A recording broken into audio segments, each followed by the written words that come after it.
1950 সালের 11 ডিসেম্বর সুন্দরবনের পশুর নদীর জয়মণিগোল নামক স্থানে ব্রিটিশ বাণিজ্যিক জাহাজ সিটি অব লিওন্স নোঙ্গর করে।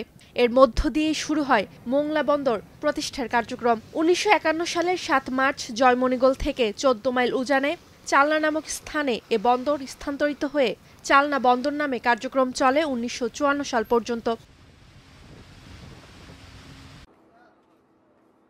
পরে চালনা থেকে 10 মাইল ভাটিতে মোংলা এবং পশুর নদীর সংযোগস্থলে 1954 সালের 20 জুন বন্দরটি স্থানান্তর করা হয়। স্বাধীনতার পরে 1976 সালে চালনা বন্দর কর্তৃপক্ষ স্বায়ত্তশাসিত প্রতিষ্ঠান এবং 1987 সালের মার্চ মাসে নাম পরিবর্তন করে মোংলা বন্দর কর্তৃপক্ষ হিসেবে যাত্রা শুরু করে। এই বন্দরকে ঘিরে গড়ে উঠতে থাকে নতুন জনপদ। তবে স্বাধীনতার পর থেকে নানা চ্যালেঞ্জ মোকাবিলা করে বর্তমানে পূর্ণাঙ্গ বন্দরে রূপ নিয়েছে মোংলা। দেশের 70% রিকন্ডিশন গাড়ি আমদানি হয় এই বন্দর দিয়ে। এছাড়াও সার, ক্লিংকার, মেশিনারিজ, গার্মেন্টসের কাঁচামাল, এলপিজি, কয়লা, পাথর, খাদ্য ও ইলেকট্রনিক্স পণ্য আমদানি হয়।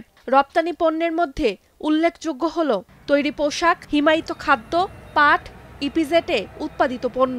বন্দরের কর্মযোগ্য বাড়ায় স্থানীয় মানুষের কর্মসংস্থানের সুযোগ তৈরি হয়েছে।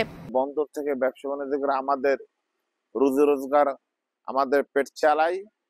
আমরা সাধারণ মানুষ যারা এখানে আছে, যারা চাকরিজীবী, যারা বন্দরে কর্মজীবী, তাদেরকে আমরা সেবা দান করি। মোংলা বন্দরে 37 বছর ধরে কাজ করি।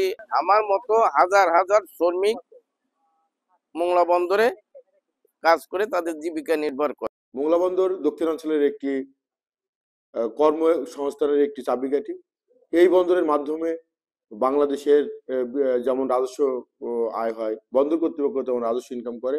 পাশাপাশি এই বন্দরের সংশ্লিষ্ট কাজের সাথে লক্ষাধিক শ্রমিক কর্মচারী যারা কাজ করে জীবিকা নির্বাহ করে আসছে। শিল্পায়ন ও কর্মসংস্থান তৈরিতে অবদান রাখায় বাংলাদেশের অর্থনীতিতে মোংলা বন্দরের গুরুত্ব অপরিসীম। গেল কয়েক অর্থ বছরে বন্দরের সক্ষমতা বাড়ার প্রমাণ মিলছে পরিসংখ্যানেই। জাহাজ, কার্গো কন্টেইনার থেকে শুরু করে গাড়ি হ্যান্ডলিং বেড়েছে। এর প্রভাবে বেড়েছে বন্দরের রাজস্ব আয়ও। যদিও গেল অর্থ বছরে সরকার পরিবর্তনের প্রভাব ব্যবসা বাণিজ্যে পড়ায় তার প্রভাবও পড়েছে বন্দরটিতে। তবে বন্দরের সক্ষমতা বাড়াতে প্রযুক্তিগত উন্নয়ন ও বন্দরগামী সড়ককে 4 লেনে উন্নীত করার পরামর্শ বিশ্লেষকদের। তথ্য প্রযুক্তির এই বিকাশের যুগে যখন বৈশ্বিকভাবে বাংলাদেশের গুরুত্ব ক্রমাগত বেড়ে চলেছে, আমরা দেখতে পাই যে মোংলা বন্দরে ভারত, চায়না, নেপাল, ভুটানের মতো দেশগুলো ব্যবহার করতে চায় বা ব্যবহার করছে। এবং আমাদের দেশের অর্থনৈতিক, বিশেষ করে শিল্পায়ন ক্ষেত্রে এই বন্দরের গুরুত্ব অপরিসীম। সেক্ষেত্রে এই বন্দরের অবকাঠামোগত, প্রযুক্তিগত বা দক্ষতা বা সক্ষমতা না বাড়ালে আগামী ভবিষ্যতে যে চ্যালেঞ্জটা পড়বে, সেই চ্যালেঞ্জটা আমরা ভালোভাবে মোকাবেলা করতে পারবো না।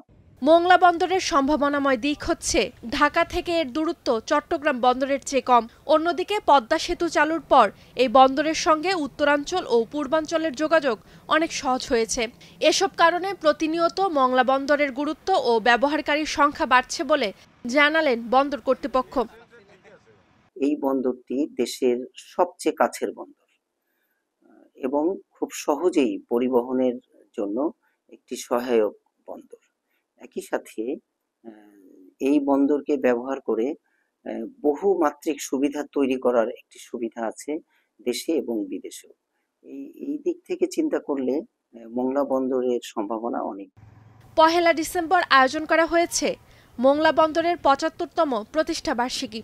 এ উপলক্ষে থাকছে শোভাযাত্রা, আলোচনা সভা, সফল ব্যবসায়ীদের সংবর্ধনা সহ নানা আয়োজন। তৈরি করা হয়েছে এই বন্দরের প্রথম আসা জাহাজ সিটি অব লিওন্সের 75 ফুট দৈর্ঘ্যের আঁকা ছবি। Desk report, star news.